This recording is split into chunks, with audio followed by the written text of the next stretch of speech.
इकडे बघा.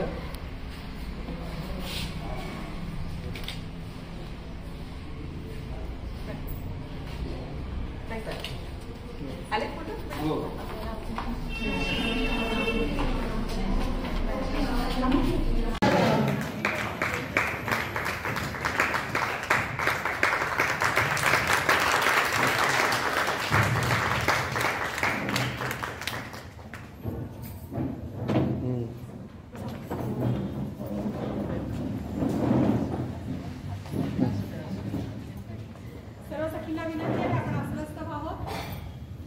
साहित्यसखी महिला साहित्यिक मंचच्या 5व्या राज्यस्तरीय संमेलनात आपणा सर्वांचे, विचार मंचांचे, सर्व सगळ्यांचे, पाहुण्यांचे मनःपूर्वक हार्दिक हार्दिक स्वागत.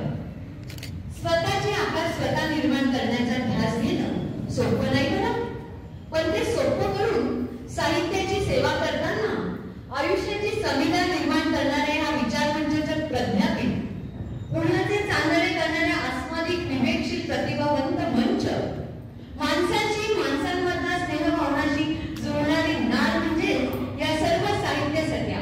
या स्पंदनाचा सोहळा म्हणजे कवी संमेलनाचा विचारवंत निखळ आनंद. त्यासाठी जमलेल्या प्रज्ञावंत सावित्रीच्या लेखींनी विभूषित हे प्रज्ञापीठ, सुमतीपीठ हे सर्वांचे, स्नेहीजनांचे, सख्यांचे साहित्य सखी परिवारातर्फे मनःपूर्वक हार्दिक हार्दिक स्वागत. हो ना अगदी सखी गो, किती झक्कास वाटतंय ना. नक्कीच खूपच छान वाटत आहे. आणि व्यासपीठ प्रज्ञावंत सुमती यांचं मिलन झालेलं आहे. दोन प्रतिभाताई, प्रज्ञावंत प्रतिभाताई असं सर्वांचं इथे मिलन झालेलं आहे. जास्त अधिक वेळ नाही ना.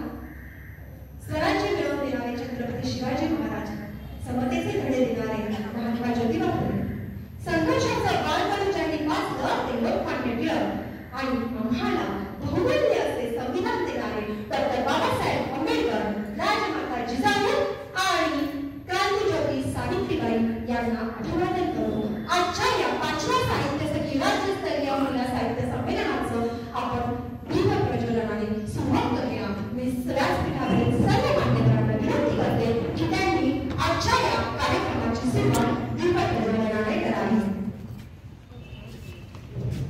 प्रज्ञा दे, प्रतिभा दे, सुमती दे, दीप प्रज्वलित होऊ दे, दीप प्रज्वलित होऊ दे. साहित्य सेवेतले तर अशा सर्व मान्यवरांना मी दीप प्रज्वलनासाठी सादर आमंत्रित करते. त्यांच्या शुभ हस्ते सोहळा प्रारंभ होतोय. दीप प्रज्वलन. वंदुनी चरणाला प्रभूच्या, वंदुनी चरणाला प्रभूच्या, दीनहून दयाला सुख दे सकला, दीनहून दयाला सुख दे सकला, वंदुनी चरणाला प्रभूच्या. अंबर भेदुनी सर्व जीवनी, अंबर भेदुनी सर्व जीवनी, निर्गुणी पालन करू एकदा, वंदुनी चरणाला प्रभूच्या, वंदुनी चरणाला प्रभूच्या. खूप छान सोनाली, खूपच छान. कल्पनेच्या ओंजळीतून शब्द ते अर्पिले साहित्य चरणी. अशीच घडू दे शब्दपूजा नित्य आमच्या हातून.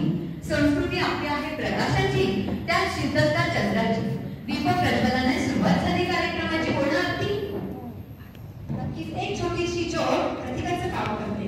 सख्यानो, जीवनात यशस्वी होण्यासाठी नियोजन असावं लागतं. सख्यानो, जीवनात यशस्वी होण्यासाठी नियोजन असावं लागतं आणि कुठल्याही कार्यक्रमासाठी काहीतरी प्रयोजन असावं लागतं. कार्यक्रमाच्या प्रयोजनाचा हेतू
माननीय साधू मॅडम,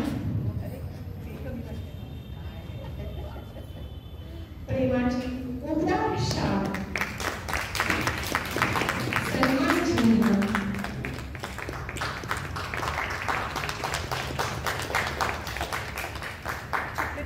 चॉकलेट बुके, महावस्त्र, इकडे बघा.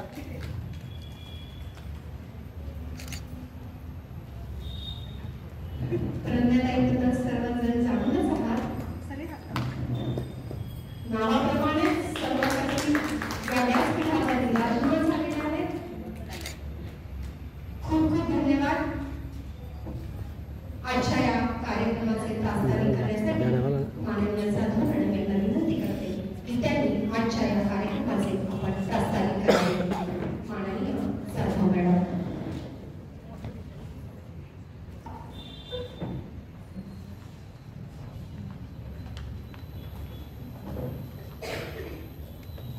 आपके आने से घर में कितनी रौनक है. आपके आने से घर में कितनी रौनक है. आपको देखे कभी अपने घर को देखे हम. असं झालंय मला. अकेले ही चले थे मगर लोग मिलते गए और कारवा बनता गया. ताई तुम्ही प्रास्ताविकासाठी उभी आहे. माझ्या या साहित्य सखी महिला साहित्यिक मंचचा प्रवास आजवर कसा झाला तो मी इथे उद्धृत करते. त्यातल्या बऱ्याच इथे ज्या उपस्थित आहेत मैत्रिणी त्यांना त्याच्या काहींना माहिती आहे आणि ज्या नवीन इथे समाविष्ट झाल्या त्यांना माहिती नाही. त्यासाठी एक धावता आढावा मी इथे घेते आहे. सगळ्यात आधी आता प्रज्ञाताईविषयी काय बोलावं. मला माझ्या नावाचा खूप अभिमान वाटतो कारण प्रतिभाचा पर्यायी शब्द असं मला शब्द प्रज्ञा होतो आणि मी म्हणजे खूप मोठी चाहती आहे त्यांच्या लेखनाची. त्यांच्या वेगवेगळ्या भूमिका विविध भूमिका घेतात, ठाम भूमिका घेतात. 3 दिवसापासून जे काही चाललंय ते फक्त प्रज्ञाताई, मी आणि अलकाताई आमच्या तिघींनाच माहिती आहे. मला ते आता मी थोडक्यात डिस्क्लोज करेन काय सिच्युएशन मध्ये हा मंच आता तयार झाला आहे.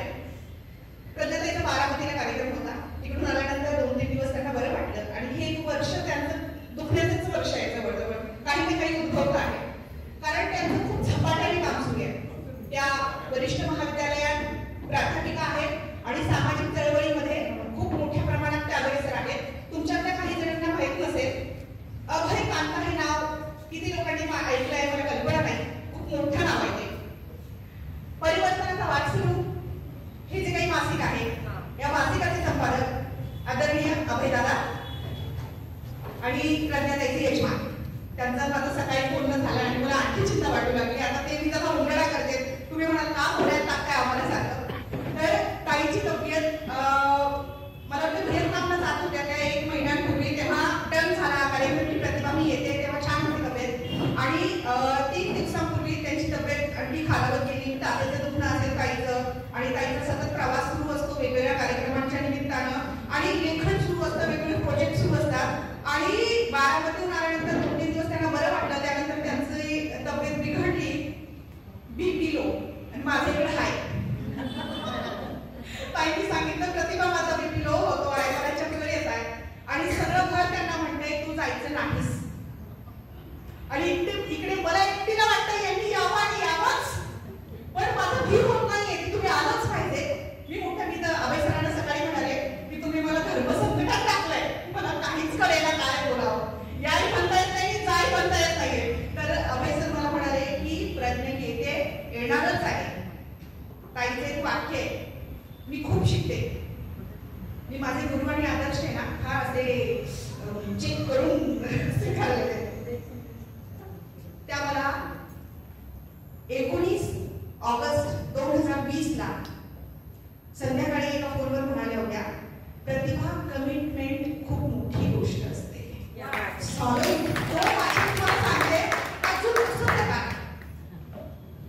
प्रतिभा कमिटमेंट मोठी गोष्ट असते. बांधिलकी काय असते एकदा शब्द दिल्यानंतर सॅल्युट. आजही त्यांना चक्कर येत होती, बीपी लो होतोय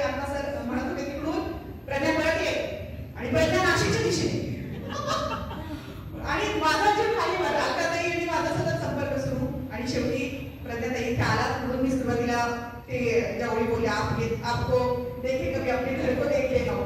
तर आपण शिकण्यासाठी कमिटमेंट मोठी गोष्ट असते मैत्रिणींनो. आयुष्यात कधीही, भविष्यात कधीही असो. तर मी साहित्य सखीचा पुढचा आतापर्यंतचा प्रवास इथे नमूद करते.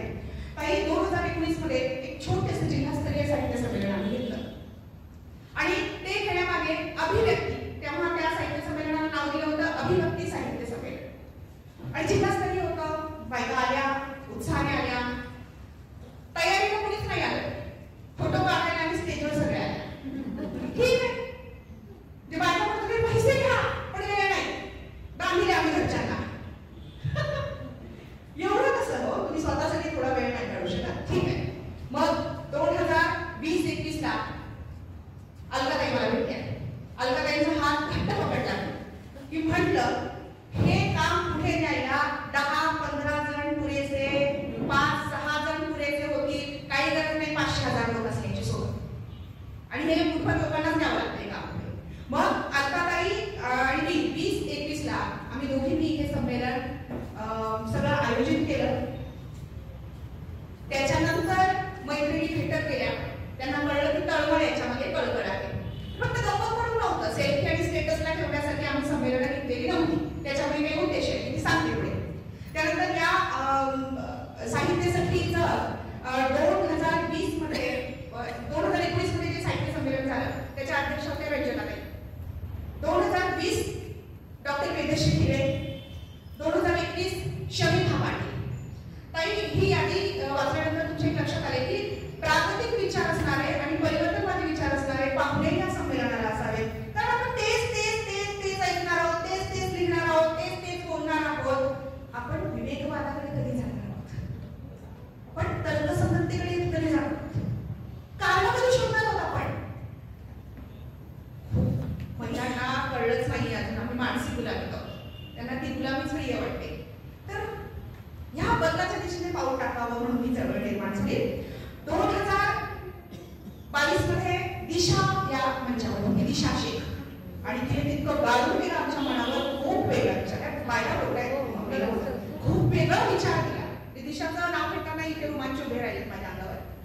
7वी उत्तीर्ण असलेली, म्हणजे मी म्हणते पोस्ट डॉक्टरेट माणूस पण विचार करू शकत नाही अशा पद्धतीने ती विचार करते आणि ती मांडणी करते अशी दिशा प्रीती शेख. आणि 2023 मध्ये, म्हणजे मी 2-3 वर्ष झाले मागेच लागले होते प्रयत्न यायच्या, मग यायचे.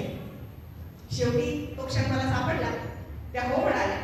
आणि 2023 या चालू वर्षी डॉक्टर प्रज्ञा दया पवार हे आसनस्थ आहेत, साहित्य सखीच्या 5व्या साहित्य संमेलनाच्या अध्यक्षा. ही साहित्यिक चळवळ जन्माला येण्यामागील पार्श्वभूमी आणि दिवसेंदिवस वेगाने ती अधिक लोकप्रिय आणि मजबूत होती आहे. ताई अख्ख्या महाराष्ट्रभरातून स्त्रिया आलेल्या आहेत. पत्रिकेत आपण बघितलं तर त्यांचे जिल्हे त्यात नमूद आहेत. या साहित्य संमेलनाच्या निर्मितीची, या साहित्य सखी चळवळीच्या निर्मिती मागची जी पार्श्वभूमी आहे त्यातले काही मुद्दे मी तिथे सांगते. पहिली गोष्ट म्हणजे आत्मसन्मान.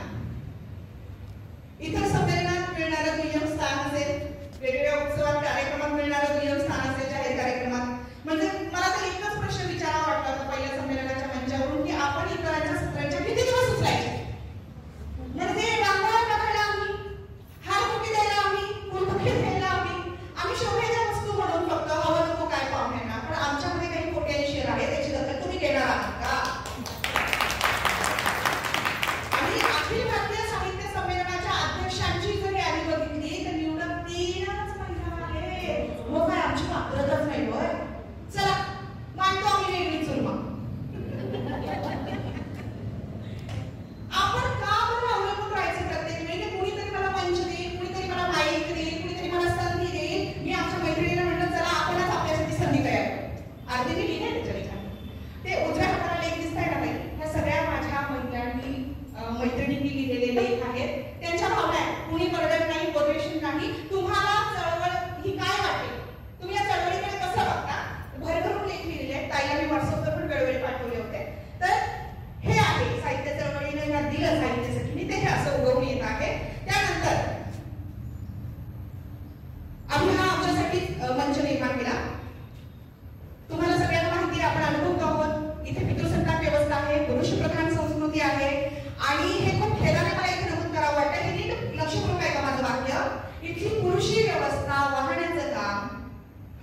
त्यासाठी तुम्हाला प्रबोधन व्हावं म्हणून असे पाहुणे इथे बोलवले जातात.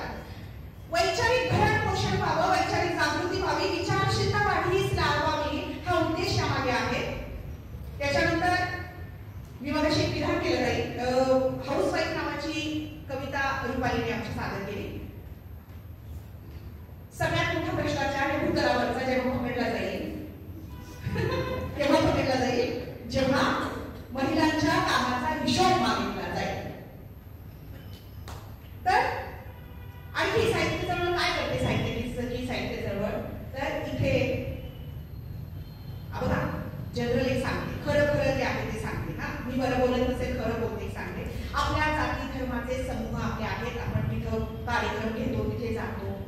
बट जात धर्म पंथ प्रदेश हिंदू याच्या पलीकडे येऊन आपण विचार करणार आहोत का? सध्या खूप गरज आहे त्याची. पत्रिका पाहिली तर तुमच्या लक्षात येईल की सर्वसमावेशक नावं आहेत.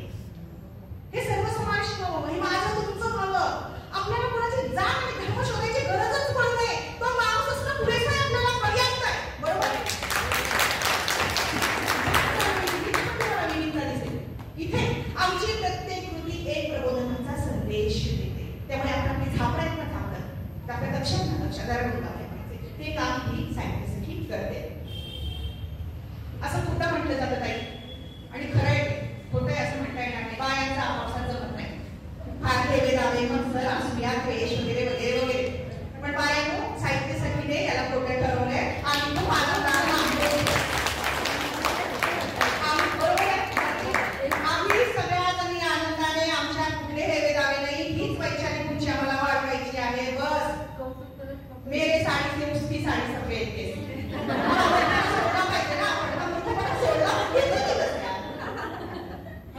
तर यातून बाहेर यावा हा उद्देश आहे, एक वैचारिक उंची.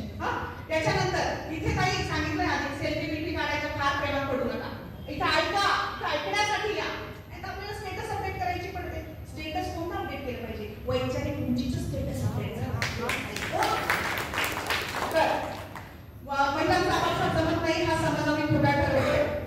ज्या येते त्यांना सोबत घेऊ, ज्या येणार नाही त्यांना टाटा बाय बाय गया गुड बाय. ते कळलं पाहिजे हे कशासाठी आहे. बस.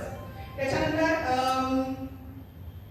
एक मुद्दा आहे अजून की साहित्य सखी फक्त संमेलन घेत नाही, तर ती वर्षभर कसं काम करते. आणि कोरोनाच्या लॉकडाऊनमध्ये तर खूप मोठं काम साहित्य सखीने उभं केलं. 2020 मध्ये संवाद श्वास माझा या काव्यसंग्रहाचं 21 ऑगस्ट 2020 रोजी आदरणीय प्रज्ञाताईंच्याच हस्ते ऑनलाईन प्रकाशन झालं होतं. आणि त्याच्यानंतर 20 ऑगस्ट पासून विचार पेरत जाऊ नावाची एक वैचारिक व्याख्यानमाला आम्ही महिनाभर झाली. देशातून, राज्यातून, परदेशातून पण श्रोते जॉईन झाले होते ते ऐकायला. आणि इतकी कसदार होती काही ही व्याख्यानमाला. त्यात आलेल्या पाहुण्यांची नावं सांगते मी तुम्हाला. श्रीपाल सबनीस, हेरंब कुलकर्णी, विनिंद कसबे, सुदाम राठोड, राज अस्पोणकर, मृणाल भारद्वाज, दिशा शेख, शमिका पाटील, संभाजी भगत, प्रेमानंद गजवी, विजू वाघ यासह अनेक वक्ते होते. स्वाती शिंदे पवार पण होते. आणि इतक्या मोठ्या प्रमाणात प्रतिसाद लाभला. आजही साहित्य सखी या युट्यूब चॅनलवर ही वैचारिक व्याख्यानमाला तुम्हाला ऐकायला मिळेल. सगळी पुष्प आणि श्रोत्यांच्या आग्रहाखातर विचार पेरत जाऊचं आम्ही पुस्तक संपादित केलं. मी आणि अलकाताईनं ते मिळून संपादित केलं. ताईंनी सगळे व्हिडिओ पुन्हा ऐकून लिहिले, मी त्याचं टिप्पणी केलं आणि पुण्यातल्या संस्कृती प्रकाशनानं ते पब्लिश केलं. आणि महाराष्ट्रातले महत्वाचे 3 पुरस्कार त्या पुस्तकाला मिळालेले आहे. विचार पेरत जाऊ एक दस्तऐवज तयार केला आम्ही कोरोना काळात काय. ओके. तर त्याच्यानंतर राजा सोनकर सरांशी माझं बोलणं झालं कायद्याने मात्र. मी त्यांना म्हणलं वक्तृत्व स्पर्धा घ्यायची सर आपल्या लॉकडाऊनमध्ये. मुलं बदल होत आहे, आम्ही बदल होतोय, काय कळलं झालं आम्हाला. ते म्हणाले घ्या एक विषय देतो छान. काय विषय? देश म्हणजे काय? बोलू देत ना म्हणजे पोरांना. दगड, माती, झाडं काय म्हणजे देश तयार होतो पोरांना विचार तर करू देत. आणि मग आम्ही देश म्हणजे काय या शीर्षकाची वक्तृत्व स्पर्धा घेतली. खूप मोठ्या प्रमाणात महाराष्ट्रभरातून प्रतिसाद मिळाला. आणि इथेच कोरोना नंतरचं जे साहित्य संमेलन झालं 2021 मध्ये, तिथून त्या महाराष्ट्रातून जे 5-5 क्रमांक काढले होते वेगवेगळ्या स्पर्धांचे त्याचं बक्षीस वितरण सोहळा झाला. पालक हरकून गेले होते, इथं आले. तुम्ही अनुभव आहेत, मी पाहिलं हे सगळ्या खूप लांबून पालक आले होते मुलांना घेऊन. तर देश म्हणजे काय? ही वक्तृत्व स्पर्धा घेतली ऑनलाईन, काव्य वाचन स्पर्धा घेतली, संविधान दिनानिमित्त घोषवाक्य स्पर्धा घेतली, साहित्य उत्सव सुद्धा घेतला की तुम्ही एक संवाद, एक डायलॉग, एक घोषवाक्य तुम्हाला वाटेल ते कविता रूपात का होईना, चिरी लावायची अडली. सावित्रीबाईला विसरून कसं चालेल हो, पायात बळ तिनं दिलंय ना, हे शब्द चेतना तिनं दिली आहे ना, तिला विसरून कसं चालेल. तर सतत ती आली पाहिजे आपल्या शब्दात भेटायला तुम्हाला आपल्या. साहित्य सखीने सावित्री उत्सव घेतला आणि त्याचाही उत्तम असा प्रतिसाद मिळाला. आज संमेलनामध्ये महाराष्ट्रभरातल्या लातूर, पुणे, सांगली, औरंगाबाद, मुंबई, भिवंडी, नांदेड, यवतमाळ, अहमदनगर, बुलढाणा, येवला, कल्याण, अकोला आणि संपूर्ण नाशिक जिल्ह्यातल्या वेगवेगळ्या तालुक्यातून इथं महिला उपस्थित आहेत. ह्या सगळ्यांनी त्या महिला आहेत, त्या सुबुद्ध महिला आहेत. आम्हाला असा म्हणजे ज्याला काही वैचारिक खाद्य नकोय, असा उगाच मजा करण्यासाठी म्हणून ऐकणारा श्रोता नको होता. हे सगळ्या सुबुद्ध महिला आहेत आणि ह्या सगळ्या वेगवेगळ्या क्षेत्रात काम करणाऱ्या महिला आहेत. कुणी बँकेत आहे, कुणी वकील आहे, कुणी डॉक्टर आहे, शिक्षिका जास्तीत जास्त इथे सामील आहेत आणि विशेष म्हणजे गृहिणी आहेत. त्या गृहिणींना पण इथे अवतरभाव वाटत नाही, त्या येतात प्रेमाने आमच्यामध्ये सामील होतात. आम्ही एकमेकीच्या सुखदुःखाला भेटतो. आता सगळ्या लांब आहेत, पण कुणाच्या घरी सुखाचा किंवा दुःखाचा प्रसंग असेल तर ते बंध पण आम्ही इथे जमलेले आहेत. आम्ही एक छोटीशी पिकनिक पण काढली होती. हे बंध आणखी घट्ट व्हावे. तर असा हा साहित्य सखीचा सगळा प्रवास आहे. मागच्या वेळी 25 डिसेंबर 2022 रोजी साहित्य सखीचं 4थं साहित्य संमेलन पार पडलं. हा जेव्हा मोकळा असेल, सगळं काही जुळून येईल, तेव्हा हे साहित्य संमेलन होतं नोव्हेंबर किंवा डिसेंबरमध्ये, जेव्हा अवेलेबल असेल त्या.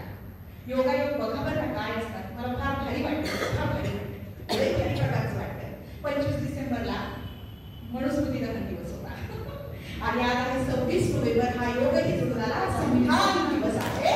ज्याच्यामुळे तुम्ही आपण मोकळा श्वास घेऊ शकतो, मान सोडून आपल्याला ओळख मिळते, आपल्याला भाषण स्वातंत्र्य आहे, आचार स्वातंत्र्य आहे, विचार स्वातंत्र्य आहे, न्याय स्वातंत्र्य, समता, बंधुता आणि तत्व आपल्याला दिले आणि जगणं श्रीमंत झालं संविधानाला. तर आज संविधान दिवस आहे. हा योग जुळून आला आहे आणि खूप सुंदर योग आहे. याच्यानंतर मी थांबेन, पण जाता जाता मला कवी संमेलनात कधी संधी देणार नाही, त्यामुळे माझी कविता मी इथेच ठेवत असते का. आणि ते कठीण काम आहे खूप. तर गुलजाराची होळी आहे तुमच्यासाठी मैत्रिणी, आणि माझ्या कालही पूर्वतयारीला ज्या सगळ्या मैत्रिणी आल्या त्या सगळ्यांची नाव घेत नाही. एखादं नाव केलं तर राग येतो खरं, म्हणून घेत नाही. गुलजार यांची ओळ आहे तुमच्यासाठी. दोस्तों के नाम का एक खत जेब में रखकर क्या चला मैं, दोस्तों के नाम का एक खत जेब में लेकर क्या चला मैं, करीब से गुजरने वाले पूछते हैं इत्र का नाम क्या है. जाता जाता समारोप माझ्या कवितेला करते आणि मग थांबते. किती लढते किती झुलते, किती लढते किती झुलते, तरी फुलते इथे आहे. किती लढते किती झुलते, तरी फुलते इथे आहे. सुखाने नांदते येथे, दुखाशी भांडते आहे. किती लढते किती झुलते, तरी फुलते इथे आहे. आणि तिच्या जगामध्ये मी तिला पूजते आहे. किती वादळं परतवली, तुफान झेलली आहे.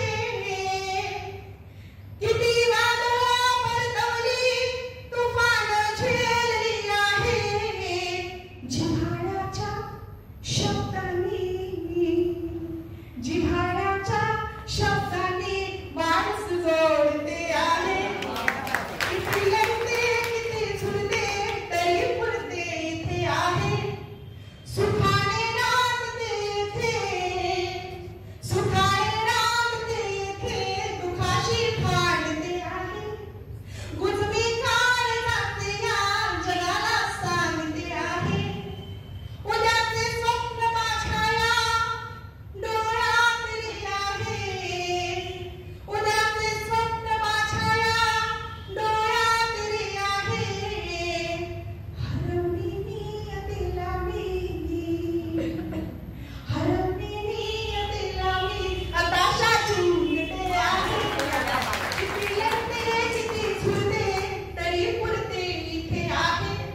ग्वाही माझ्या जगण्याची ग्वाही. जास्त वेळ घेतला माफ करा. धन्यवाद.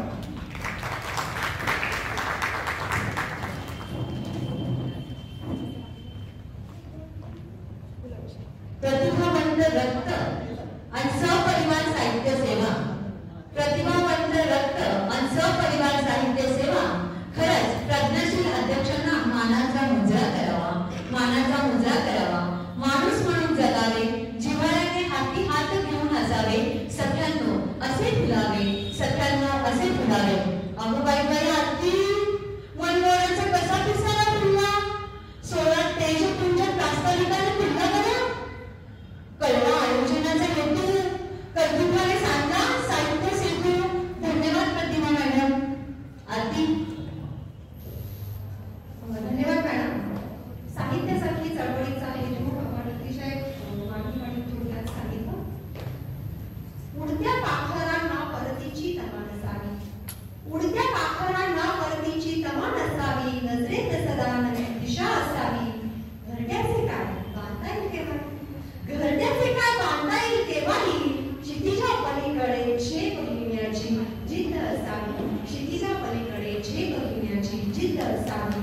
अशी उत्तुंग झेप घेण्याची जिद्द ज्यांच्या नसानसात आहे, स्वतंत्र विचार आणि दृष्टिकोनामुळे आपले स्वतःचे असे स्थान अधोरेखित करणाऱ्या कविता आणि त्याची विद्रोही ताकद मराठी माणसाला परिचित असलेल्या आजच्या आपल्या प्रमुख अतिथी डॉक्टर प्रज्ञादया पवार.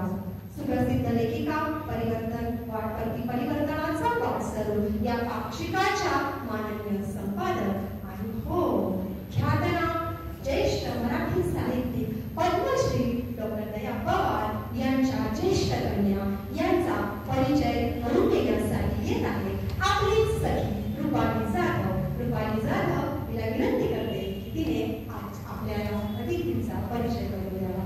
रुपाली जाधव.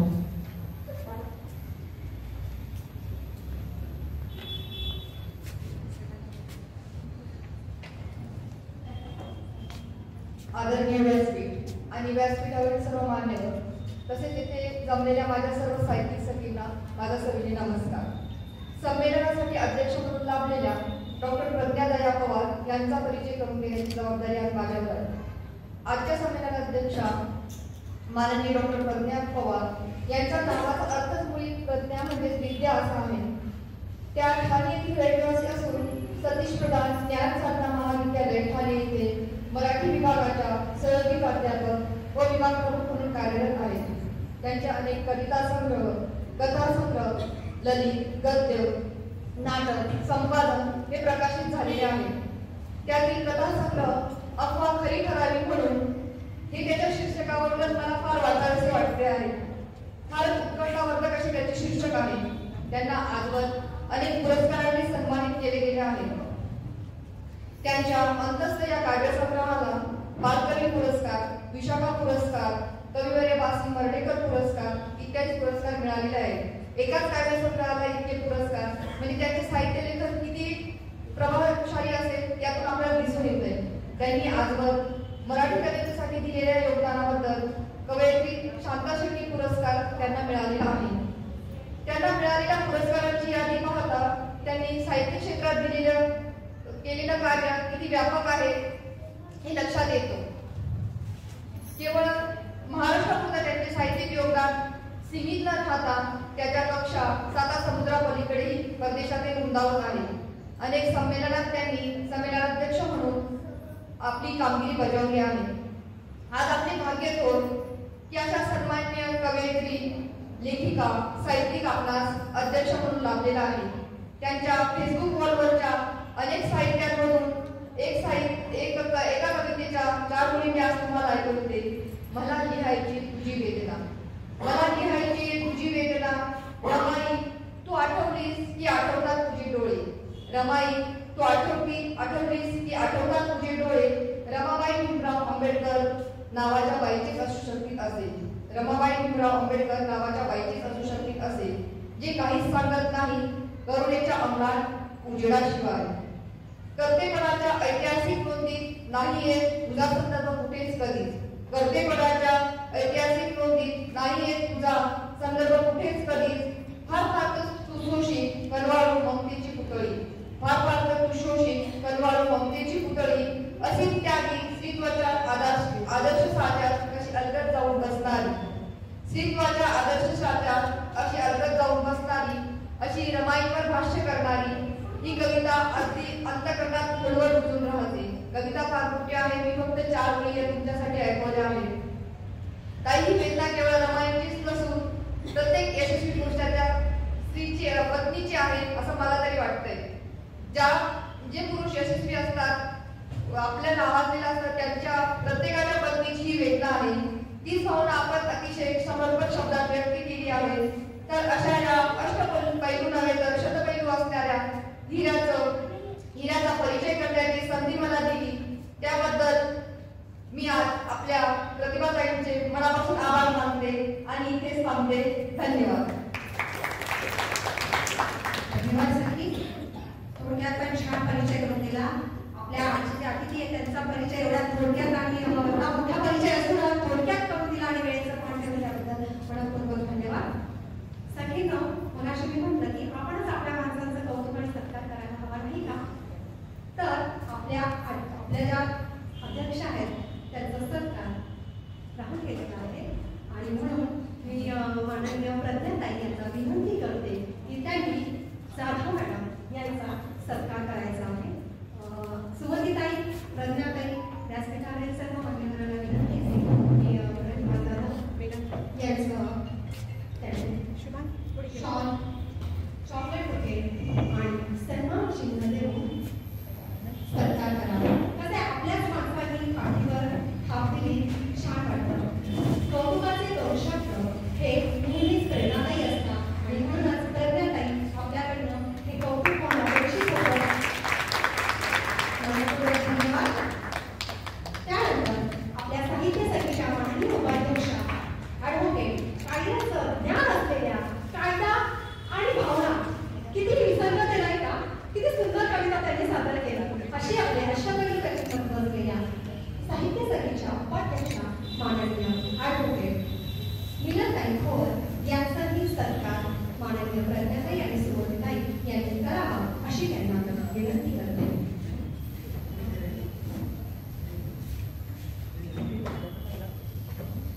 माळेचे उदार शाल, सन्मान चिन्ह आणि चॉकलेट बुके. चॉकलेट आणि आईस्क्रीम आवडत नाही असं कोणीच नाही का?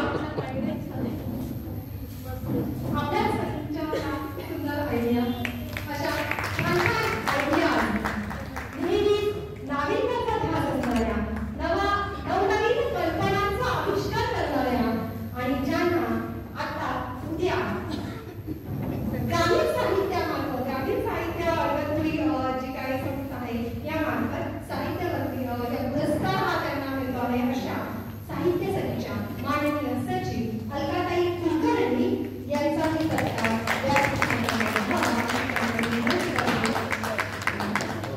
अलकाताईंना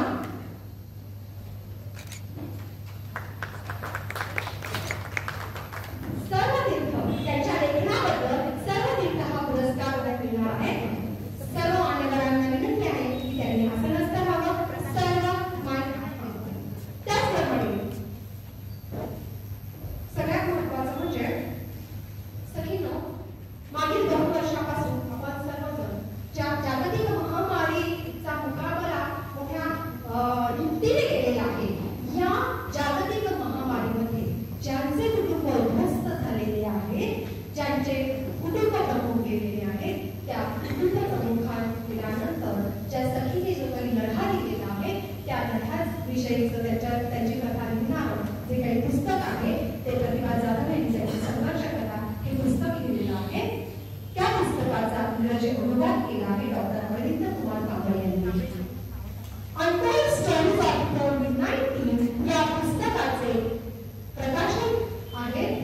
हे प्रकाशन करण्याकरिता विनंती आहे डॉक्टर प्रतिभा जाधव यांना. याचा अनुवाद ज्या सरांनी केलेला आहे ते माननीय अरविंद कुमार कांबळे सर यांचा देखील सन्मान करण्याची विनंती मी व्यासपीठाला करते. डॉक्टर अरविंद कुमार कांबळे यांचा सन्मान व्यासपीठाने करावा अशी त्यांना मी विनंती करते.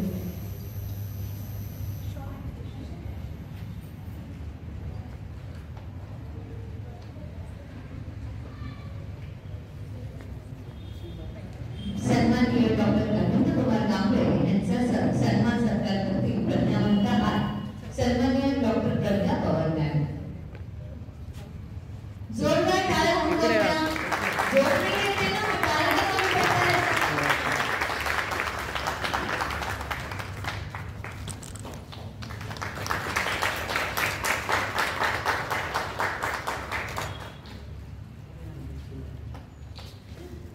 डॉक्टर प्रतिभा मॅम बद्दल सांगायचं झालं तर वांझरुडी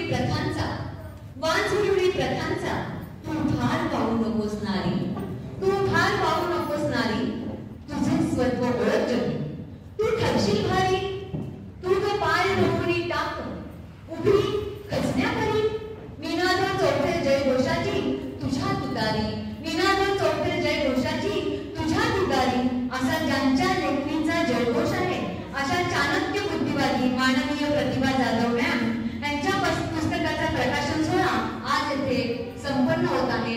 सगळ्यांनी टाळ्या वाजवून स्वागत करायचं आहे, कौतुक करायचं आहे. प्रज्ञावंत सगळे विचार मंचावर अडून आहेत आणि आपण त्यांचं कौतुक करूया. पुस्तक प्रकाशन सोहळा आपल्या समोर साजरा होत आहे.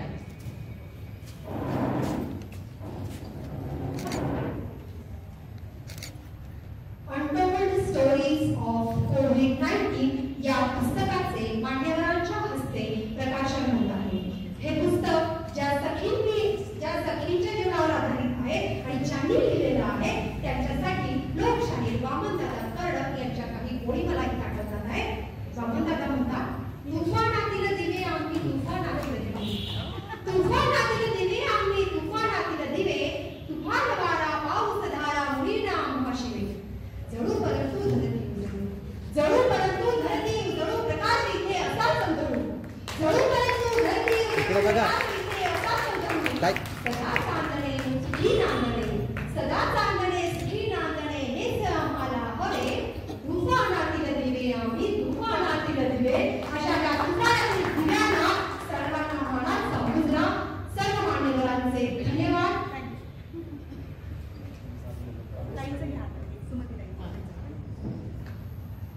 यानंतर मान्यवरांना विनंती आहे पुन्हा एकदा की आपल्या सुमतीताई या आजच्या द्वितीय सत्राच्या अध्यक्ष आहेत, त्यांचं अप्रतिम नावाप्रमाणेच अप्रतिम अशा काव्यसंग्रहाचं देखील मान्यवरांनी प्रकाशन करावं असं मी त्यांना विनंती करते. अप्रतिम हे काव्यसंग्रह आहे. सुमतीताईबद्दल फार काय सांगायची आवश्यकता मला वाटत नाही, कारण त्या सर्वांनाच परिचित आहेत. त्यांच्या बहुतेक कविता ह्या पाठ्यपुस्तकातही आलेल्या आहेत. सुमतीताई बाल साहित्यिका, ज्येष्ठ साहित्यिका आणि आत्ताच त्यांना शांताबाई शेळके पुरस्कार देखील मिळालेला आहे. जोरदार एकदा टाळ्या वाजवून जाऊया. शब्दांना सुगंधित करणारे ज्ञानाचा अथांग सागर, भरूया पुढे आपुलकीची घागर, बांधूया शब्दांची बांध, प्रेमाने प्रेमाचा साधला आहे त्यांनी संवाद, अशा आपल्या सुमतीताई करता जोरदार टाळ्या वाजवल्या. सुरामधल्या मातेला साथ द्या आणि या सुंदर सोहळ्याला तुमची टाळ्यांनी दाद द्या. या सुंदर सोहळ्याला पुन्हा एकदा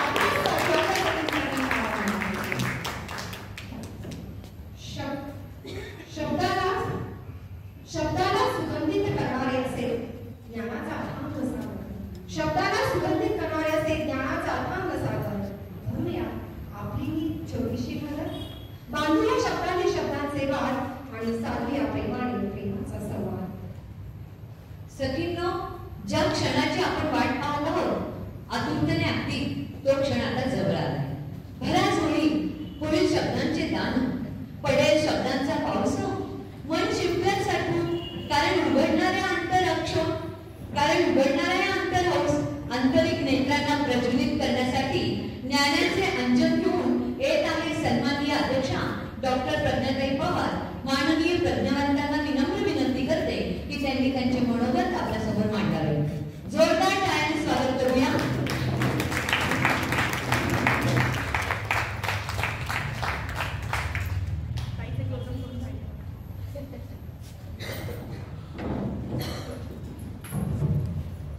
नमस्कार, माझा आवाज पोचतोय का? काही ओळी सुरुवातीला आपल्या सगळ्यांच्या समोर ठेवते की समतेचं वारं प्यालेली पाखरं, समतेचं वारं प्यालेली पाखरं, त्यांना असं तुरुंगात डांबू नका, त्यांना असं तुरुंगात डांबू नका, तुरुंगासह ते उडून जाणारच नाही अशा भ्रमात राहू नका. असे सगळे तुरुंग खरं तर भेदून या सगळ्या या विचारमंचावरील सगळ्या साहित्य सखी आणि या सभागृहामधल्या सगळे आपण एकच आहोत. आणि खरं तर मला हा शब्दच फार आवडलेला आहे प्रतिभाताई. म्हणजे सखी ही एक स्त्रिया एकमेकींच्या सख्या असतातच, परंतु सखी हा जो खरा शब्द आहे ना, हा शब्द नाही म्हटलं तरी आपल्या सगळ्या रोमॅन्टिक आणि अशा सगळ्या साहित्याच्या एकूण परंपरेमध्ये तो ती सखी म्हणजे तिचं जे वर्णन आलेलं आहे, तिचं जे सगळं तिच्याविषयी जो तो शायर म्हणा, तो कवी म्हणा, तो जो भरभरून बोलतो, तर तिची एक विशिष्ट अशीच प्रतिमा त्या सखी या सगळ्या शब्दाभोवती. ती बहुवंशी शारीर आहे, बहुवंशी ती सौंदर्याधिष्ठित आहे, बहुवंशी ती देहस्वी आहे. ती सुंदरच आहे, ती प्रतिमा सुंदरच आहे. पण केवळ तेवढीच नसते सखी. म्हणजे संस्कृत सगळ्या इथे खूप जाणकार बसलेले आहेत, तर त्या सगळ्या संस्कृत सगळ्या साहित्यामध्ये सुद्धा स्त्रीची अशी अनेक रूप आहेत. ती अभिसारिका आहे, ती अमुक आहे, अमुक आहे, ती सखी आहे. पण ती साहित्याची ही सखी आहे, ती शब्दाची सखी आहे. ज्ञान प्रक्रियेमधला स्त्रीचा जो अधिकार आहे, तो अधिकार बजावणारी, तो अधिकार स्वतःकडे घेणारी अशी ही सखी आहे. आणि या सर्व अर्थाने हे केवळ प्रतिकात्मक हा शब्द मला वाटत नाहीये, तो सर्व अर्थाने अतिशय सर्वांग सुंदर असा हा शब्द घेऊन, खरं तरी एक संकल्पना घेऊन हे साहित्य सखी इतकं सुंदर राज्यस्तरीय महिला साहित्य संमेलन हे 5वं अतिशय यशस्वीपणे आपण सगळ्यांनी एकत्रित येऊन परिश्रमपूर्वक आयोजित केलेलं आहे. त्यामुळे सर्वप्रथम मी संयोजन समितीचे आणि तुम्हा सगळ्यांचे मनपूर्वक अभिनंदन करते. आणि या अतिशय मानाच्या सन्मानाच्या पदावर, अध्यक्ष पदावर मला विराजमान केलेलं आहे. त्यामुळे तुम्हा सगळ्यांचं मी पुन्हा सुरुवातीलाच आभार मानते, पुन्हाही आभार मानते. आणि या विचारमंचावर खूप जण आहेत. मला जरा प्लीज कारण मला त्या कवयित्रींचं पण नाव बघायचे.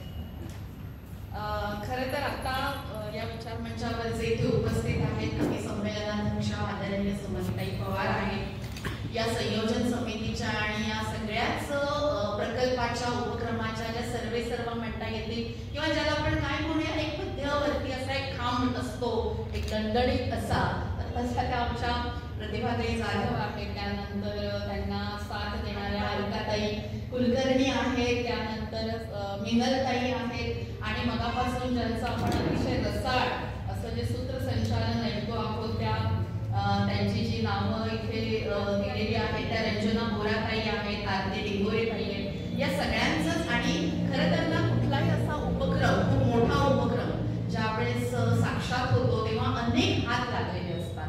आणि मला कल्पना आहे, कारण आम्ही पण या संपूर्ण साहित्य व्यवहारामध्ये गेले अनेक वर्ष सक्रिय वाटचाल करते, त्यामुळे किती हात पडद्यामागे, पडद्याच्या आडून इथून तिथून असे एकत्र येतात, तेव्हा कुठे हा एक असा खूप मोठा असा हा एक प्रकल्प उभा राहतो.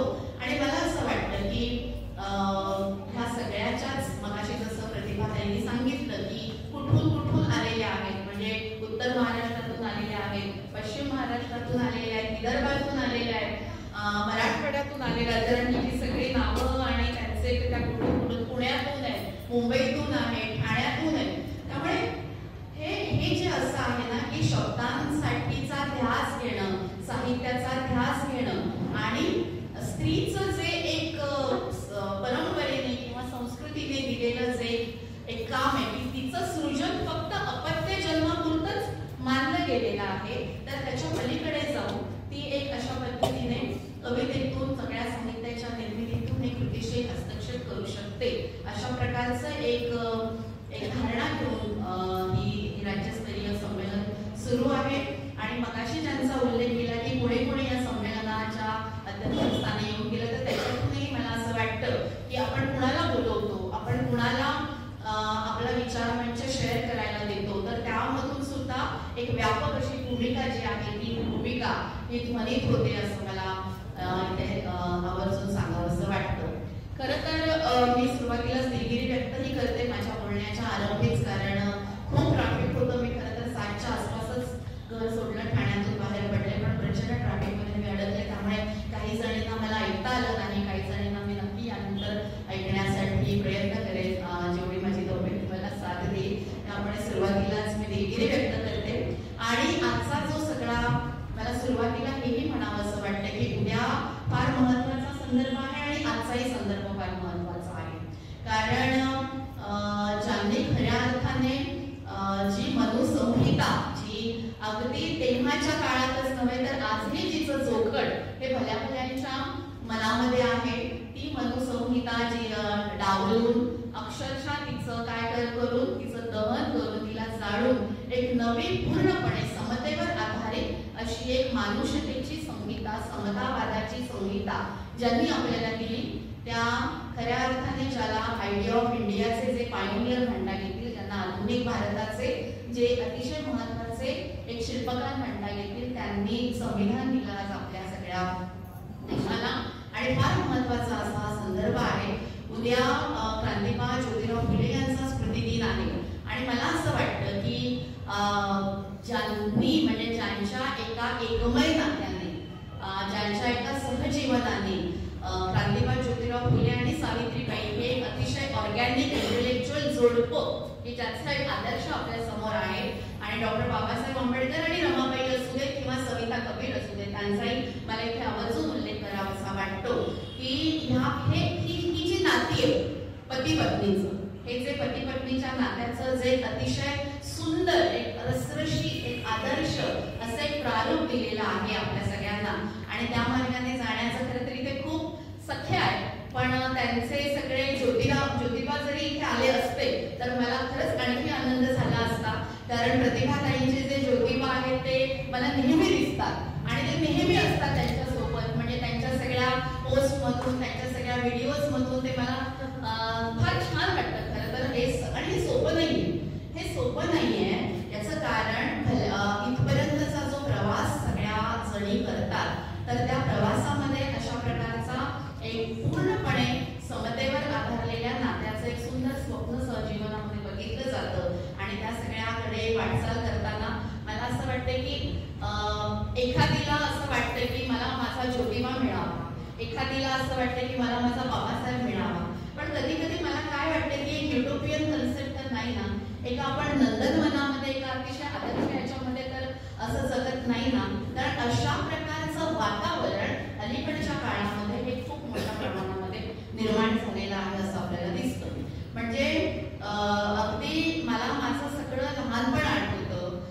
मगाशी हे सगळं ऐकत असताना, प्रतिभाताईंचं सगळं निवेदन ऐकत असताना, त्यांचं प्रास्ताविक ऐकत असताना किंवा मगाच्या या सगळ्या रंजनाताई आणि यांचं सगळं ऐकत असताना, तुम्हाला सगळ्यांना पाहत असताना, अनुभवत असताना मला असं स्वतःलाच एक असं मी थोडा मागे वळून बघून मला माझा सगळा प्रवास आठवला. आणि मला असं वाटलं की कधी सगळं हे सुरू झालं बुवा, ही कवितेचं बोट मी कधी धरलं, कधी मी या सगळ्या शब्दांशी खेळायला लागले. आणि मला असं लक्षात आलं की मी काय किंवा प्रतिभाताई काय किंवा आपण सगळ्या जणी काय, हे जे सगळं जग आपण बघतो आहोत आणि ज्या जगाच्या गुंतागुंतीचा अर्थ आपण लावतो आहोत आणि त्यामध्ये काही करू बघतो आहोत, आपण आपली जागा निर्माण करू बघतो आहोत. तर खरं तर त्यामागे सगळ्या मागच्या सगळ्या पिढीने दिलेल्या जे योगदान आहे आणि त्यांच्या खांद्यावर बसून मी हे जग पाहिलेलं आहे, त्यांचा सुद्धा मला इथे उल्लेख करावा असा वाटतो. म्हणजे माझी कविता, माझ्या कवितेला कधी दलित कविता, कधी आंबेडकरवादी कविता, कधी स्त्रीवादी कविता, कधी आंबेडकरी स्त्रीवादी कविता, कधी महानगरी स्त्रीवादी कविता, अशा इतक्या वेगवेगळ्या संदर्भांनी उल्लेख केला गेले. आणि मला ते सगळे संदर्भ आवडण्याजोगे, प्रिय वाटण्याजोगे आहेत. कारण कुठल्याही कप्पेबंदपणामध्ये ना दया पवार होते, ना दया पवारांनी निर्माण केलेलं दलित साहित्य, आंबेडकरवादी साहित्य किंवा फुले आंबेडकरवादी साहित्य नव्हतं. आणि मला असं वाटतं की खूप वाचतो आपण, खूप वाचलंही पाहिजे. म्हणजे जेवढं आपण लिहितो, जेवढं आपण व्यक्त होण्याची असोशी आपल्याला, तर तेवढी असोशी वाचण्याची सुद्धा असली पाहिजे. कारण माझ्या घरामध्ये तर जसं काय म्हणूया की मधाचं ते कोवळं फुटाव आणि तशा त्या मधमाशाच्या बना आणि या वारुळातून जसं भसा त्या मुग्या बाहेर याव्यात, तशी माणसं माझ्या घरामध्ये अवतीभोवती होती. आणि कोण नव्हतं. म्हणजे आता मी वेळ आपल्याकडे तसं नाहीये, पण प्रत्येक क्षेत्रात म्हणजे चित्रपट असो,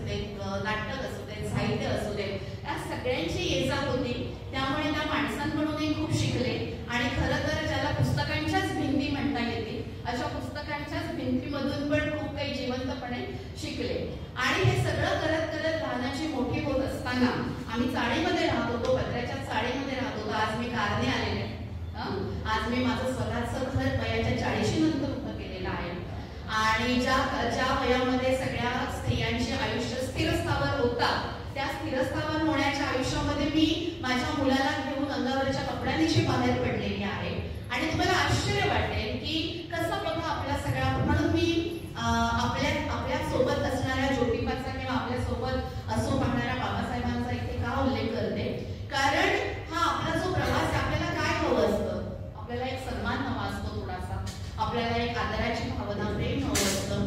पण खरोखर म्हणजे तुम्हाला आश्चर्य वाटेल, पण ज्या दया पवार यांनी या संपूर्ण काय म्हणूया भारतामध्ये ज्यांचं नाव आहे, एका अतिशय वंचितांच्या वाङ्मयीन साहित्यिक चळवळीचे उद्गाते, पायोनियर, तर त्यांची मी कन्या, ज्येष्ठ कन्या, त्यांची आता मला ओळख आपल्याला करून दिली की जिने हा सगळा विद्रोहाचा वारसा हा अंगभूतच करून नाही केला, तर तिच्या रक्ताच्या थेंबात असतो. कारण ते सगळं बघूनच लहानाची मोठी झालेली आहे. म्हणजे काही फार सावरजन्म मालमत्ता नव्हती माझ्या आई वडिलांकडे.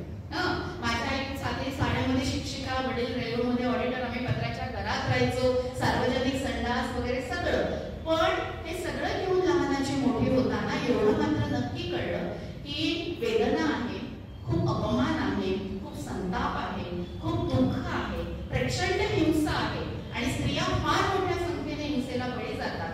मी ज्या पत्र्याच्या चाळीमध्ये राहत होते, त्या पत्र्याच्या चाळीमध्ये मी असं पाहिलेलं आहे की नवरे दारू पिऊन यायचे आणि रात्रभर बायकांना बडवायचे, मारायचे, गुराढोरासारखे मारायचे.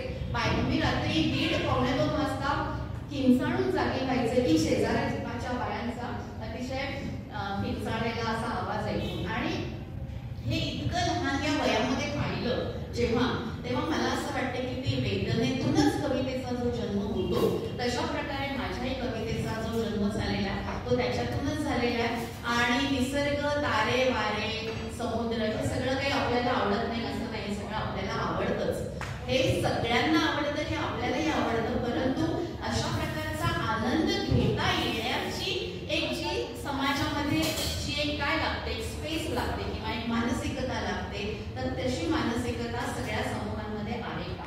आणि तो सगळा प्रवास करत करत मग चैत्यभूमीवरच्या ओसंडत्या गर्दी, मेणबत्तीतून सांडलेल्या लख उजेडात माझं बोट बापाच्या मुठीत बंद होतं. मला आठवतं बाबासाहेब, तेव्हापासूनच तुझं नाव मी माझ्या काळजावर होतं.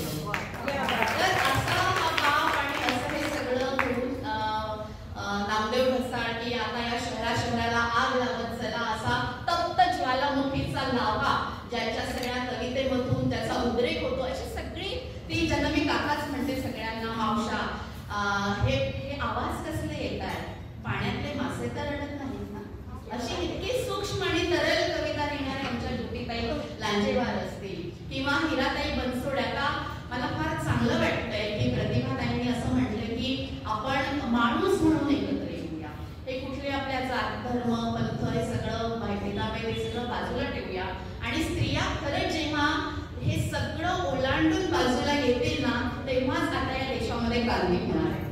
मला असं पूर्णपणे अतिशय मनापासून सांगावंसं वाटतं की या देशामध्ये आता जर क्रांती जर कोणी करणार असेल किंवा क्रांती जर सर्वंकष क्रांती या अर्थाने मी म्हणते, ती जर कोणी घडवण्याची जर क्षमता कोणामध्ये असेल तर ती भारतातल्या स्त्रियांमध्येच आहे.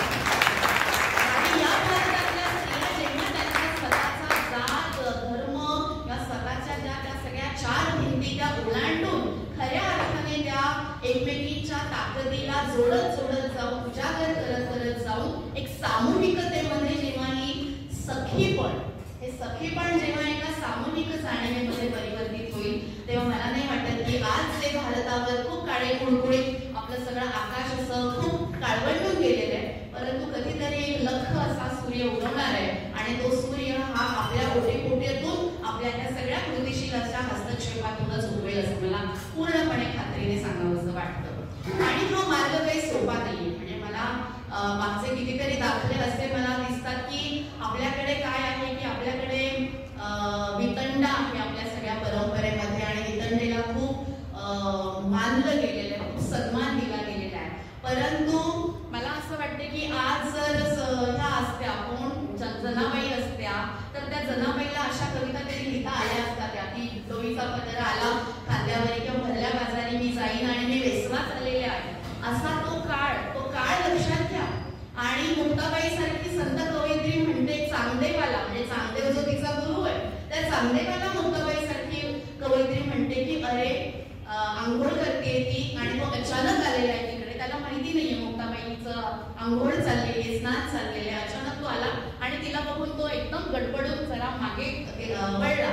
आणि तेव्हा मुक्ताबाई म्हणते की म्हणजे याच्यामध्ये काय सुंदर आहे. आणि ते काळाच्या कितीतरी आधी मुक्ताबाईने लिहिलेलं आहे की जसं घर असतं, घराला भिंती असतात, भिंतीला कानेकोपरे असतात, कोनाडे असतात, तसा स्त्रीचा देह आहे. स्त्रीच्या देहाला सुद्धा एक कोनाडे, तिच्या वाटा वळणाने जाणारं असं शरीर आहे. तर जसं भिंतींच्या कोनाड्यांकडे जितक्या सहजतेने आपण पाहतो तितक्या सहजतेने तुम्ही स्त्रियांकडे बघितलं पाहिजे. तर हा जो एक निर्मळपणा आहे, हा जो एक निकोपपणा आहे स्त्री देहाकडे, स्त्रीच्या असण्याकडे बघण्याचा, व त्या काळात इतक्या 12व्या शतकाची गोष्ट मी सांगते आणि आपण आता 21व्या शतकात. आणि आता खरंच ते राहिलंय का, हे सगळं वातावरण राहिलेलं आहे का? आणि म्हणून मला असं म्हणावं असं वाटतं की संत मीरा असेल तिकडे, काश्मीर मधली लल्लनबाई असेल तिकडे, अक्क महादेवी असेल, कितीतरी जणींची ही जी सगळी सोयराबाई असेल की ज्या सोयराबाईंनी ते सगळ्या विटाळाची जी सगळी संकल्पना जातीच्या उतरंडीमध्ये हा विटाळ हा कसा एक कोतेपणा हा मांडला गेलेला आहे त्याचं फार फार धैर्याने तिने ते सगळं उघडकीला आणलेलं आहे. आणि या सगळ्या ताकदीने व्यक्त होणाऱ्या स्त्रियांकडे त्यांच्या त्यांची सगळी ताकद घेऊन मग मधल्या सगळ्या कुठल्या तरी टप्प्यावर मग आम्हाला मुक्तामाग भेटते, मग कुठल्या तरी टप्प्यावर आपल्याला त्याच टप्प्यावर आपल्याला ताराबाई शिंदे भेटतात. इतकी परखड, इतकी वस्तुनिष्ठ, इतकी ज्ञानाचे कवाडे सतार उघडणारी नव्हे तर जी जळमट भरलेली आहे ती सगळे पुसून लखलखीत करणाऱ्या अशा सगळ्या स्त्रिया या आपल्याच परंपरेमध्ये होऊन गेलेल्या आहेत. आणि म्हणून मला असं वाटतं की ती ताकद घेऊन आपण पुढे आलं पाहिजे, आपण बोललं पाहिजे आणि जे आपण सगळे करतो आहोत. पण काय होतं की आपल्या ज्या अपेक्षा असतात आणि साध्या साध्या अपेक्षा असतात, पण जेव्हा असं होतं की हा सगळा विद्रोहाचा वारसा घेऊन तो सगळा काय म्हणायचे संचित घेऊन पुढे पुढे जात असताना मग असं होतं की ज्या कारणामुळे आपली मुलगी किंवा आपली बायको किंवा आपली बहीण ही काहीतरी वेगळं करते, ते आवडतंय आपल्याला, तिने काहीतरी केलं पाहिजे, कुठल्या तरी एका टप्प्यावर हे तिने घराबाहेर जाऊ नये, हे तिने लिहू नये, तिचा प्रत्येक शब्द तपासला जावा, हे ती कुठे जाते आहे.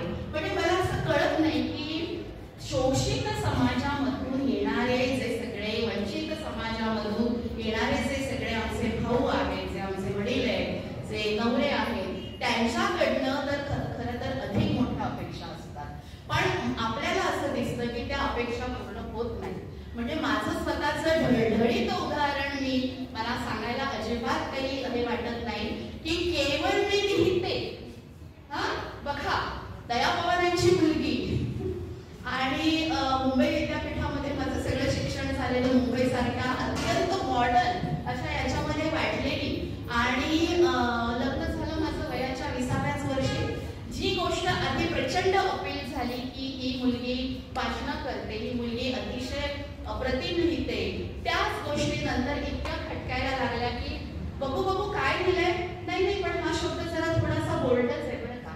मग तो शब्द काय करायचा, त्याच्याभोवती सर्कल करायचा, हा शब्द जरा बदलण्यात यावा, कारण हे छापलं गेल्यानंतर माझी काय प्रतिमा बाहेर जाईल किंवा आपली काय प्रतिमा बाहेर जाईल याचा विचार करा. म्हणजे सेन्सॉरशिप आपण म्हणत असतो. या किती प्रकारच्या सेन्सॉरशिपला स्त्रियांना भिडावं लागतं, किती प्रकारच्या सेन्सॉरशिपच्या विरोधामध्ये त्यांना हस्तक्षेप करावा लागतो. आणि जेव्हा ते इतकं अति होतं की तो तुरुंगच बनतो. म्हणजे प्रचंड सुबत्ता आहे, नोकर चाकर आहे, हिऱ्यांचे दागिने आहेत, सगळं काही आहे, पण ती जी शब्दांची जी आस आहे की जे आपल्याला मिळालेलं जे देणगी आहे, जो आपल्या घरातला असा रिबेलियन असा जो सगळा वारसा आहे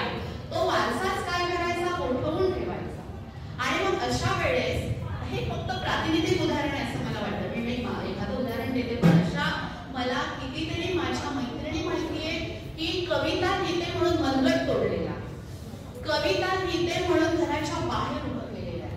एखाद्या कार्यक्रमाला ती गेली आणि कार्यक्रमावरून यायला उशीर झाला म्हणून रात्रभर आतून लॅच लावून घराच्या बाहेर जिन्यामध्ये उभं केलं गेलेलं आहे.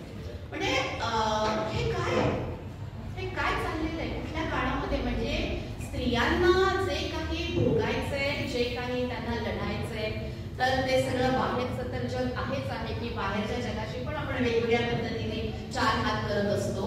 पण जो आपल्या बरोबरीने उभा राहणार आहे असं आपल्याला वाटत असतं, जो आपल्या सोबत असणार आहे, जो आपल्या सोबत चार पावलं चालणार आहे, तिथे जेव्हा असे अडसर घातले जातात आणि तिथे ते हळूहळू जेव्हा हिंसक व्हायला लागतात, तेव्हा काय होत असेल स्त्रियांचं आणि त्याच्यासाठी किती मोठी ऊर्जा, किती मोठा संघर्ष हा द्यावा लागत असेल. कारण समाज तर पुन्हा एखाद्या बाईने घर सोडलं 19 वर्षाच्या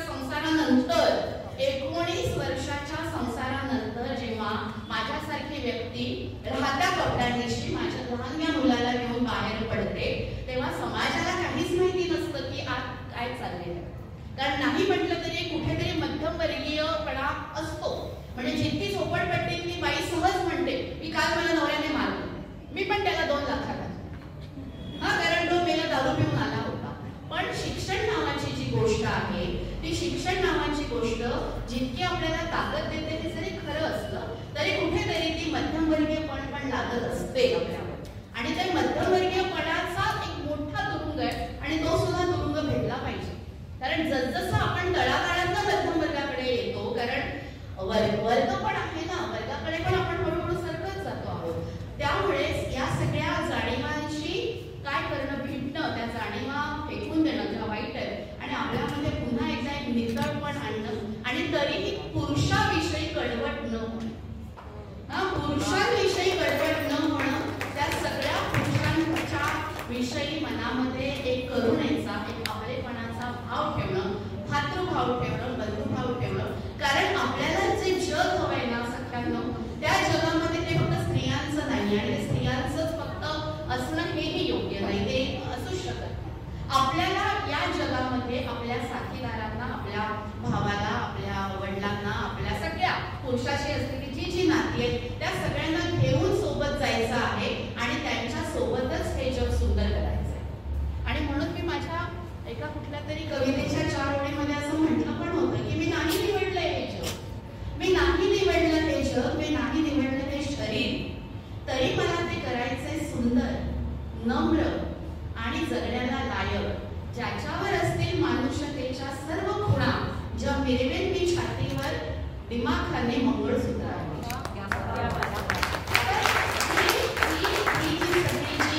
ही जी धग आहे किंवा हे करेज कुठून आलं मला, अतिशय रिबेलियस असा, अतिशय विद्रोही असा वारसा आपल्या सगळ्यांचाच आहे. तो काही माझा आहे असं मी म्हणत नाही, तो सगळ्या.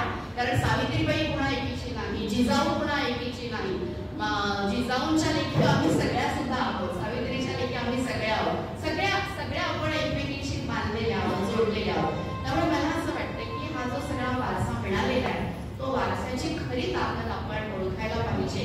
आणि खूप सुंदर मला ज्या गोष्टी माझ्या आयुष्याने पण शिकवलेल्या आहेत, माझ्या वारशाने पण शिकवलेल्या आहेत, की एक अतिशय सामूहिकतेशी घट्ट असं अधिष्ठान ठेवायचं, मी आणि आम्ही एकमेकांमध्ये विलीन करून टाकायचा, विचार प्रधानता आणि भाव संपृक्तता याचं एकमेकांपासून अजिबात विलग न होणारं असे एक रसायन कवितेमध्ये किंवा प्रत्येक जॉनरमध्ये कसं ठेवता येईल ते बघायचं. आणि हे सगळं करत करत मानवता, समता याची कधीही साथ सोडायची नाही. हा सगळा जो वारसा आहे, हा वारसा साठोत्तरी साहित्याने आम्हाला दिला, आम्हाला आंबेडकरवादी साहित्याने दिला. आणि म्हणून सगळ्या आंबेडकरी साहित्याचं, सगळ्या एक सांस्कृतिक, अतिशय प्रखर सांस्कृतिक अशी जी एक अन्वेषक दृष्टी जिला अब्राह्मणे पण म्हटलं गेलेलं एका व्यापक अर्थाने फार महत्वाचा संदर्भ आहे तो, की जिथे मग असं आपण म्हणतो की ते सगळं साहित्य कसं आहे, तर ते समाजशास्त्रीय दृष्ट्या विवेचक आहे, ते राजकीय दृष्ट्या स्फुटक आहे आणि ते सौंदर्यशास्त्रीय दृष्ट्या रोचक आहे. त्यामुळे ह्या सगळ्या सोबत घेऊन आपण सगळेजण जातो. खूप मुद्दे आहेत बोलण्यासारखे. मला कालच एक बातमी कळली, खरं ती बातमी 2-3 दिवसांपूर्वीची बातमी आहे, की जसिंता केरपेटा जसिंता केरकेट्टा नावाची झारखंड मधली एक आदिवासी कवयित्री, तरुण कवयित्री, युवा कवयित्री आहे. मी आणि ती अनेकदा एका डायसवर पण होतो, वेगवेगळ्या संमेलनांमध्ये पण होतो. तुम्ही तिची कविता नक्की वाचा. हिंदीत लिहिते आणि छान साध्या सोप्या हिंदीत लिहिते. तिचा अलीकडेच एक कविता संग्रह प्रसिद्ध झालेला आहे, ईश्वर और बाजार. ईश्वर और बाजार. ती स्वतः आदिवासी कवयित्री आहे. तिला 4 दिवसापूर्वी इंडिया टुडे सारख्या अतिशय प्रख्यात अशा मीडिया म्हणजे प्रसार माध्यमाकडून मीडियाकडून तिला तिच्या कविता संग्रहासाठी खूप मोठा पुरस्कार मिळाला, 50,000 रुपये. पण तो पुरस्कार तिने 2 दिवसांपूर्वी अतिशय विनम्रपणे नाकारला. युवा कवयित्री अजून सगळं तिचं सगळी साहित्यिक वाटचाल सुरू होते आहे आणि तिच्या सगळ्या कवितेचा सन्मान म्हणून हा पुरस्कार मिळालाय तिला. पण तिने तो नाकारला. खूप मोठी ताकद लागते. पुरस्कार मिळाल्यावर आपल्याला खूप आनंद होतो. आपल्याला तो कुठे नको असं वाटतं, कुठे तो मिरवावासा वाटतो. आणि तिने तो पुरस्कार नाकारला आणि तो पुरस्कार नाकारताना ती जे म्हणाली ते फार महत्वाचं आहे सगळ्यांना. ती म्हणाली की भारतामध्ये जे सध्या वातावरण आहे, विशेषतः मणिपूरमध्ये जे घडलं आणि भारतातल्या मध्य भारतामध्ये जे घडतं आहे आणि आज एकूणच जगामध्ये जे घडतं आहे आणि ज्या प्रकारची हिंसा सगळ्या स्त्रियांच्या आणि सगळ्यांच्याच वंचितांच्या वाट्याला येते आहे, ती हिंसा पाहता हा पुरस्कार स्वीकारावा असं मला वाटत नाही. अतिशय नम्रपणे तिने सांगितलं आणि संयोजन समितीने सुद्धा तिचा हा जो नकाराचा अधिकार आहे तो नकाराचा अधिकार अत्यंत सन्मानाने त्यांनी स्वीकारला आणि ते म्हणाले की तुम्ही म्हणता आहात ते अगदी योग्य आहे, तुमची भावना आम्ही समजू शकतो. भारतावरचं हे जे सगळं अराजक आलेलं आहे, अलगाव आलेला आहे, ते लवकरात लवकर दूर व्हावं अशीच आम्ही प्रार्थना करू. आता आपण सगळेजण त्या वाटेने जातो लिहिण्याच्या. तुम्ही सगळेजण भरभरून असोशीने लिहिता. पण जेव्हा एखादी कवयित्री, एखादी लेखिका, एखादा लेखक हा पुरस्कार नाकारतात तेव्हा त्यांच्या मागची जी भूमिका आहे ती भूमिका पण मला असं वाटतं की आपण सगळ्यांनी जरा थोडीशी नीटपणे सहानुभूतीने समजून घेतली पाहिजे. कारण ते पुरस्कार कशासाठी असतात? ते पुरस्कार लेखनासाठी दिलेले असतात, ते आपल्या लेखनाच्या सन्मानासाठी दिलेले असतात. पण ते सगळं बाजूला ठेवायचं. लेखनातली सगळी मूल्यसरणी बाजूला ठेवायची. लेखनातला सगळा क्रांतिकारी आशय बाजूला ठेवायचा आणि त्याच्याशी विपरीत असलेलं सगळं काय करायचं वर्तन हे करायचं आणि मग तो पुरस्कार द्यायचा. तर त्याला फारसा अर्थ नाही. पहिली ठिणगी जी पडली भारतामध्ये ती कलबुर्गी यांना गोळी घातल्यानंतर. कलबुर्गी यांना गोळी घातली आणि फ्रीजमध्ये मोहम्मद अखलाक यांच्या फ्रीजमध्ये काहीतरी गाईचं मांस आहे अशा प्रकारची अफवा उठली आणि त्याला ठेचून मारलं आणि त्याच्यानंतर निषेध म्हणून उदय प्रकाश यांनी त्यांचे साहित्य अकादमीचे पुरस्कार परत केले. पाहता पाहता ही लाट इतकी मोठी झाली की अनेक लेखकांनी भारतातल्या त्यांचे साहित्य अकादमीचे अतिशय सन्मानाचे प्रतिष्ठेचे पुरस्कार परत केले. त्यामध्ये फक्त लेखकच नव्हते, वैज्ञानिक होते, रंगकर्मी होते, नाटककार होते, खेळाडू होते. महाराष्ट्रामध्ये ही पण अशी थोडी चावल लागली आणि थोडासा मी पुढाकार घेतला आणि महाराष्ट्रामध्ये सुद्धा हे सगळं सुरू झालं. तुम्हाला कल्पना येणार नाही सख्यांनो, पुरस्कार काय परत केले मी पाकिस्तानची हस्तक झाले. माझ्या घरामध्ये जणू काही बॉम्ब ठेवलेला आहे अशा प्रकारचं सगळं वातावरण निर्माण झालं.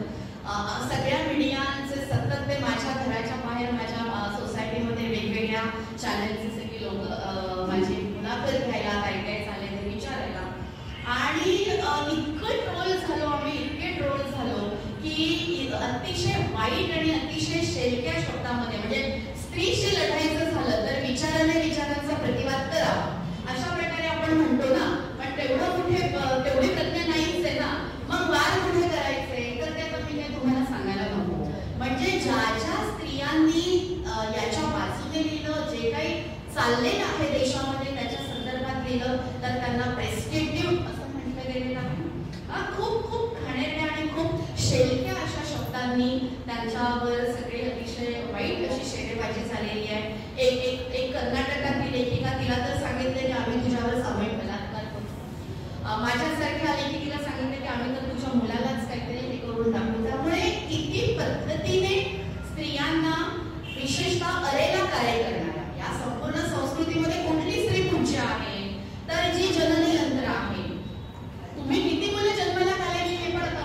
सांगितलं जाते ना, कारण संख्या वाढवायची ना हिंदूंची, तर फक्त आपल्याला जनन यंत्र म्हणून आपल्याकडे बघणारी स्त्री किंवा स्त्रीला फक्त भस्त्रा, चामडीची भस्त्रा म्हणजे काय, जी चामडीची पिशवी धारण करते ती भस्त्रा.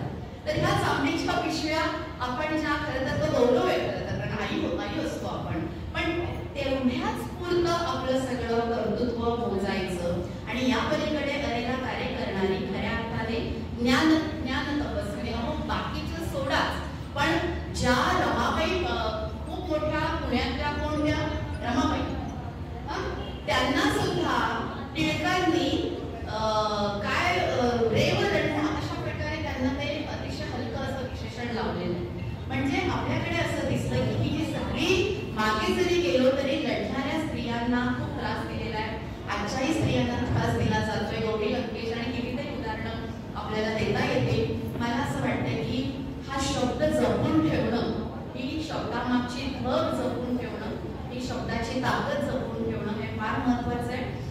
हिरा बनसोडे नावाच्या कवयित्री, अगदी मी जाता जाता 2-3 मुद्दे फक्त सांगते. हिरा बनसोडे नावाच्या आमच्या ज्येष्ठ कवयित्री होऊन गेलेल्या आहेत, म्हणजे आजही आहेत त्या, आणि अलीकडे कविता लिहिणे त्यांची सुरुवात झाली पौर्णिमा नावाच्या कविता संग्रहापासून, मग नंतर त्या फिर्यादकडे वळल्या. बघा, स्त्रियांनी ज्या काव्य संहिता लिहिल्या त्या काव्य संहितांची नावं सुद्धा कशी आहेत. वेणा, निरर्थकाचे पक्षी, सीझरकर म्हणते माती,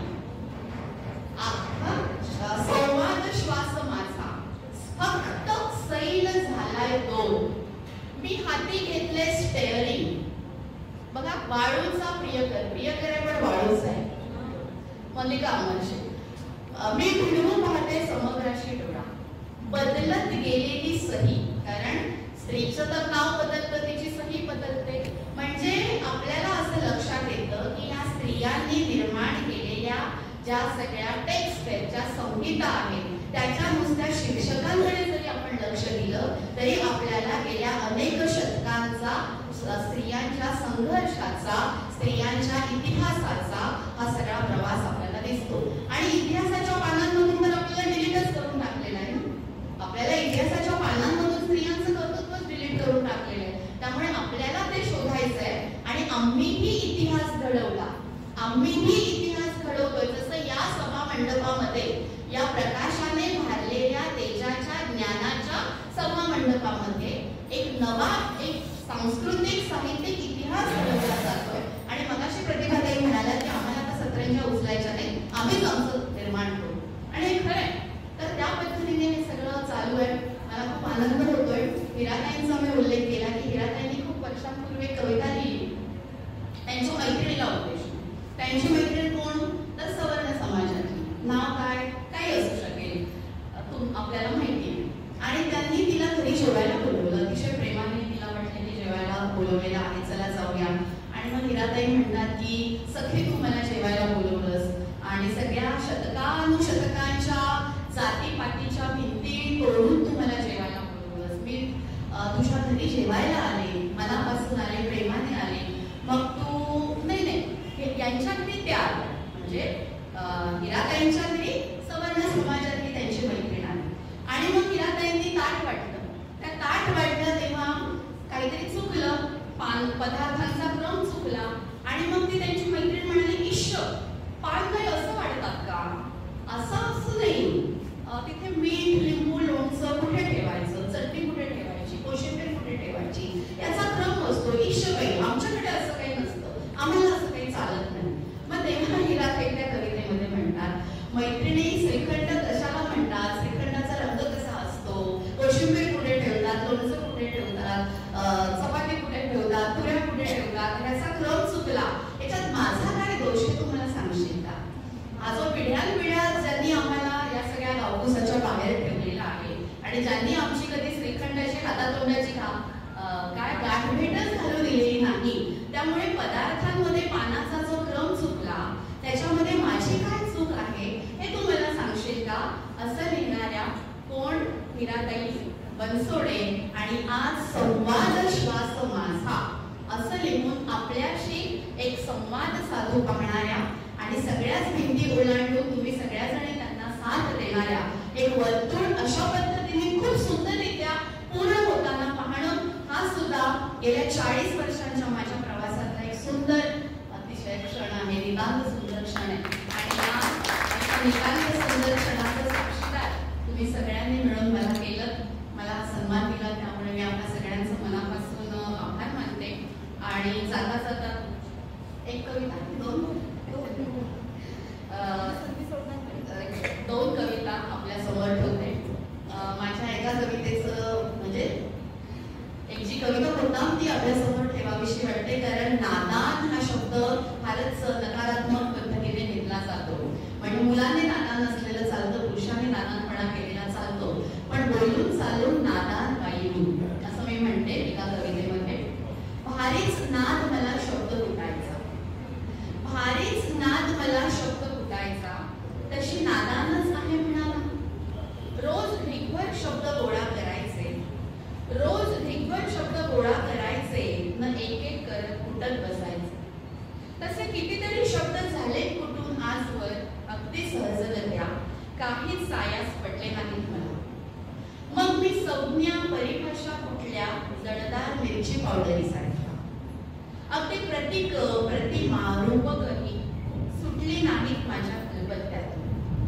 एखादा दाणा खाऊन निघावा भुईमुगाचा, नि तिखट जाड चटणीचा डंग बिघडावा, तसं एखादं मिथक नासलेलं हमखास असायचंच माझ्या पत्त्याकडे. दंतकथा पुराणकथा यांना कितीही कोरड्या हवेत ठेवलं तरी अळ्या वळवळताना दिसायच्या कुठल्यानंतर 2च दिवसात. आता तर मला कंटाळाच यायला लागला, आता तर मला कंटाळाच यायला लागलाय. अडेच ना कुठलाही शब्द, ना कुठला चकवा, ना कसली झिंग, ना कुठला चकवा, ना कसली झिंग, ना आनंदाचा डोह, ना आनंद तरंग. शेवटी नादच सोडलाय मी असल्या अपौरुषेय भाषेचा, शेवटी नादच सोडलाय मी असल्या अपौरुषेय भाषेचा. बोलून चालून नादान बाई मी, बोलून चालून नादान बाई मी, अनघड आडव्या चालीची वहिवाट बिकट वाटेनं करणारी. म्हटलं आता जरा आडवा पड घेऊ भाषेचा, म्हटलं आता जरा आडवा पड घेऊ भाषेचा. सुरुवात केली स्वतःच्याच नावापासून, सुरुवात केली स्वतःच्याच नावापासून. प्रज्ञा, प्रज्ञा, दुसरा शब्द करुणा, तिसरा शब्द समता. प्रज्ञा, करुणा, समता, चौथा, पाचवा, 10वा, 100वा, मग 1000. बत्ता नुसताच खालीवर खालीवर, बत्ता नुसताच खालीवर खालीवर. एकही शब्द फुटत नाही अजून. रग लागलीये हाताला, नसा टरारून आल्यात दंडाच्या, सुजून काळीमिळी झालीयत माझी बोट. तरीही मी कुठतेच आहे दिवस न रात्र. उरी फुटतेय, उरी फुटतेय, अवघी ताकद गोळा करतेय. माझ्या दुखऱ्या मलूल डोळ्यात आता उतरू लागलाय माझा प्राण. शब्दांच्या फुलपटांना भेदून शमवू शकेन का मी कधी माझी भाषेची ताकद निवार. शमवू शकेन का मी कधी माझी भाषेची ताकद. आणि जाता जाता या मैत्रिणीतली शेवटची कविता. अनेकदा लोक येतात, मुलाखत घेऊ इच्छितात आणि प्रश्न विचारतात. कवितेचं नाव आहे फोटो. कोणीतरी विचारलं मुलाखत घेताना पहिल्याच प्रश्नात, कुणीतरी विचारलं मुलाखत घेताना पहिल्याच प्रश्नात, कुठं बसून लिहिता तुम्ही, कुठं बसून लिहिता तुम्ही, कुठे टेबल खुर्ची. मला बघायची आहे, मला बघायची आहे. जमलंच तर तुमचा एखादा फोटो येईल, जमलंच तर तुमचा एखादा फोटो येईल. हो हो नक्कीच नक्कीच. काय काय बघायचंय नेमकं, काय काय बघायचंय नेमकं.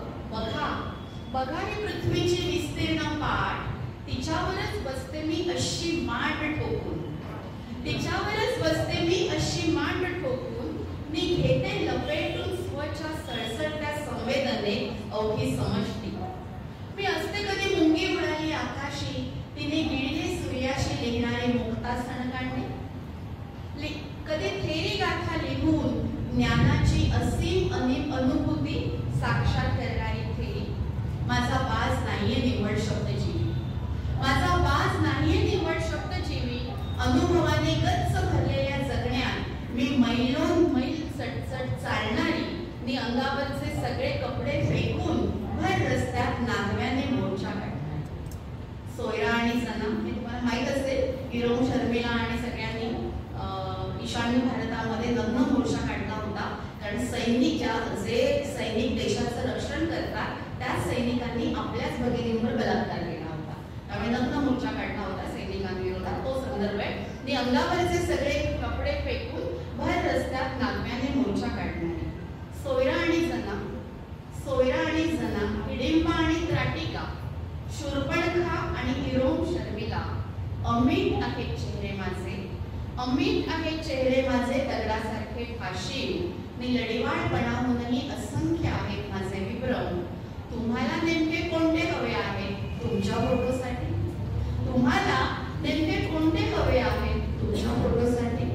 तर अशा प्रकारे ही फोटो आणि अशा अनेक कविता तिथे बोलता येईल. आपल्या सगळ्यांना पण बोलायचं आहे, आपल्याला एकमेकींना ऐकायचं आहे. या ठिकाणी 2 पुस्तकांचं प्रकाशन झालं. तर त्यांना सुद्धा समधिताईंचं पण मी अभिनंदन करते. आणि अर्थातच प्रतिभा जाधव यांचंही अनटोल्ड स्टोरीज ऑफ कोविड आणि कांबळे सरांचंही अभिनंदन करते. आणि आपल्या सगळ्यांची तात्पुरती इथे रजा घेते. जय भीम, जय संविधान, जय भारत.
साहित्यकरणाच्या वतीने स्वागत करतो. कारण त्यांनी प्रत्यक्ष महिलांना ताकद करण्यासाठी दिलेलं आहे आणि स्वतंत्र आणि स्वातंत्र्यापेक्षा आम्ही कमी नाही असं त्यांनी दाखवून दिलेलं आहे. आणि त्यांनी साहित्य सखी म्हणून मंच स्थापन केला आणि ते दरवर्षी संमेलन घेत असतात. आमचंही एक काम आहे की स्त्री महिलांना गोळा करून संमेलन घेत असेल तर तिला अजूनच प्रेरणा मिळावी आणि स्त्रियांच्या मागे पुरुषांनी पण खंबीरपणे उभं राहावं म्हणून आम्ही त्यांचा सत्कार दरवर्षी करत असतो आणि त्यांनी अशाच संमेलन करत राहावं. यासाठी त्यांना खूप खूप शुभेच्छा. सरकार होत आहे आणि मला मी इतक्यातच बोलले नाही दादा तू पडते पावसाची दार बघा लगेच हजेरी लावली पावसाने सुद्धा म्हणजे मॅमच्या ऊर्जामुळे शब्दांनी पाऊस सुद्धा आला. जोरदार टाळ्या.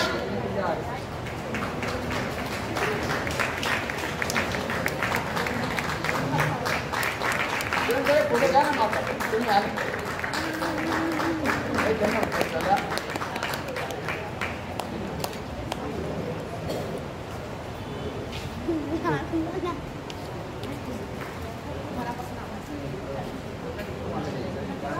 नका करू आनंदाला बेस्ट सारे सन्माननीय बेस्ट हुशार एव्हरग्रीन गेस्ट चला करूया आनंदाची इन्व्हेस्ट म्हणून टाळ्यांचा जोरदार आवाज झालाच पाहिजे. सरकार मला आपल्या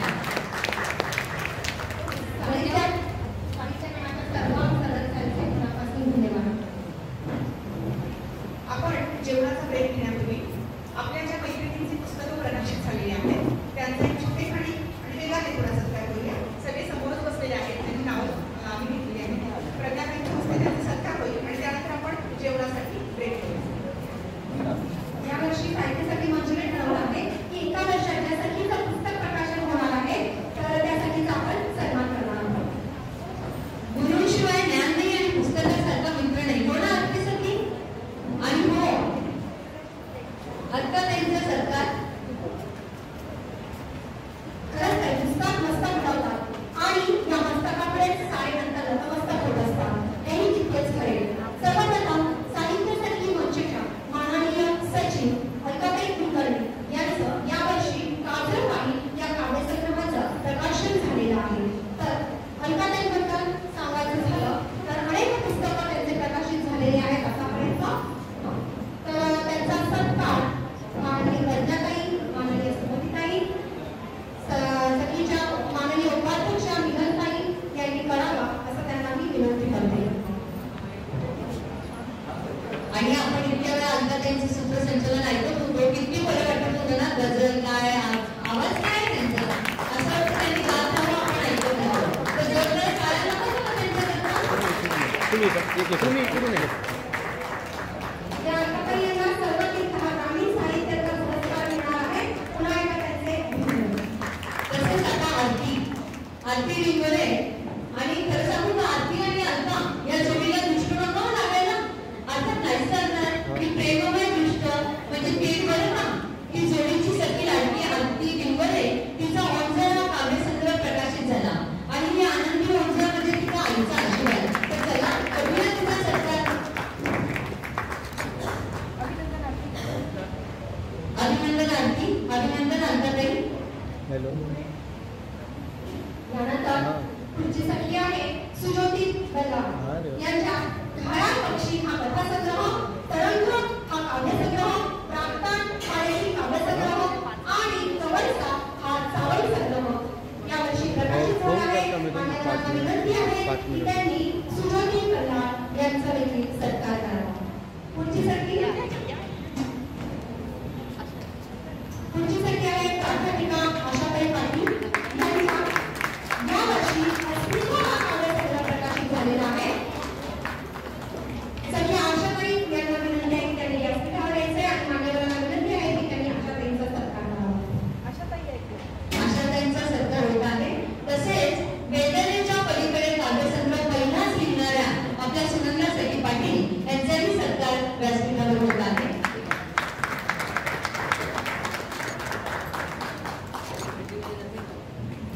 तसेच सखी विजया अशोक बुधारे सुमनांजली 24 मार्च 2023.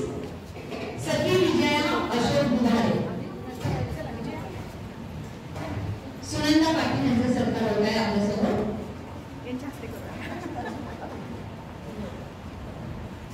टाळ्या. सखी विजया अशोक बुधारे. यानंतर पुढची सखी आहे अलका दराडे. सप्तरंगी शेणा हा काव्यसंग्रह, बाल साहित्यावर त्यांची एकूण 9 पुस्तकं आहेत.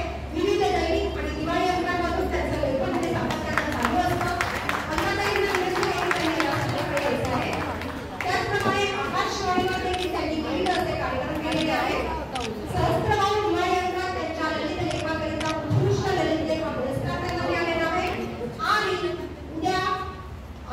ग्रामीण इगतपुरी ग्रामीण साहित्य संमेलनामध्ये त्यांना काव्यरत्न हा पुरस्कार घोषित करण्यात आलेला आहे. अलकाताईंचा सर्व सखीच्या वतीने जोरदार टाळ्यांनी अभिनंदन.